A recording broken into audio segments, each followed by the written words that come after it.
जी दोस्तों, बहुत ही एक इम्पोर्टेंट सवाल कि हम बिस्ती औरत के साथ किन दिनों में जायज़ नहीं है, कि इस्लाम ने किस वक़्त हम मना किया है कि हम बिस्ती नहीं की जानी चाहिए। हालांकि इस्लाम के दौर से पहले जो यहूदी होते थे वो भी अब हम बिस्ती कुछ दिनों के लिए तरक कर देते थे। वो कौन से अयाम ऐसे हैं जिनके दौरान हम बिस्ती करना जायज़ नहीं है?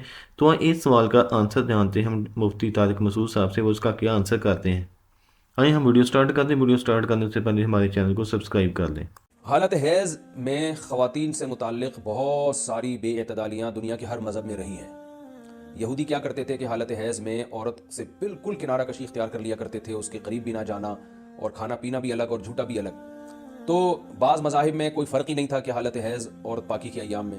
तो जब इस्लाम दुनिया में आया तो सहाबा कराम को यकीनन ये ख्याल पैदा हुआ कि भाई अब इस्लाम के इस बारे में क्या अहकाम है कि जब ख़वातीन मेंसेस की हालत में होती हैं शादीशुदा, तो क्या हम उनसे हमबिस्तरी कर सकते हैं या नहीं कर सकते, क्या इसके अहकामात हैं। तो अल्लाह ने सहाबा के सवाल को और फिर अपने जवाब को कुरान मजीद का जुज़ बना के नाजिल कर दिया।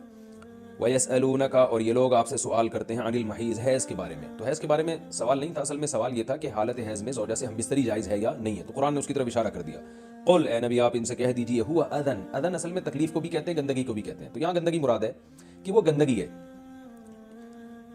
फ़अतज़िलुन्निसाअ, लिहाजा औरतों से दूर रहो, फिल महीज़, हालत हैज़ में।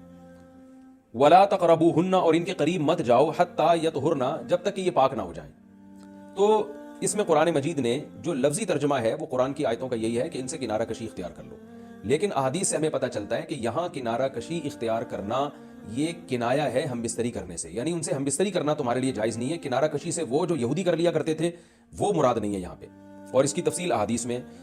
मुफ्ती साहब ने बड़े ही क्लियर कट अंदाज में बता दिया कि इस्लाम से पहले यहूदी थे, वो हैज़ के क़याम में औरत से किनारा कशी कर लेते थे, औरत के पास नहीं आते थे, वो उनसे हम बिस्ती नहीं करते थे जब तक वो उनकी नापाकी ख़त्म नहीं हो जाती थी। फिर जब इस्लाम आया तो उस वक़्त सहाबा कराम को भी यह डाउट हुआ कि अब हम क्या करें, अब हम किस तरफ जाएं। तो उन्होंने जब ये सवालात पूछे अपने प्यारे नबी सल्लल्लाहु अलैहि वसल्लम से, तो फिर अल्लाह ताला ने इन तमाम सवालात को कुरान मजीद का जुज़ बना दिया। वो कुरान मजीद में जो चीज़ें वाज़ेह तौर पर बता दी गई कि हैज़ के क़याम में हम बिस्ती करना जायज़ नहीं है। उन दिनों में अगर आप करते हैं तो बहुत बड़ा गुनाह है, गुनाह कबीरा है, क्योंकि उस वक्त औरत नापाक होती है, हैज़ का खून होता है।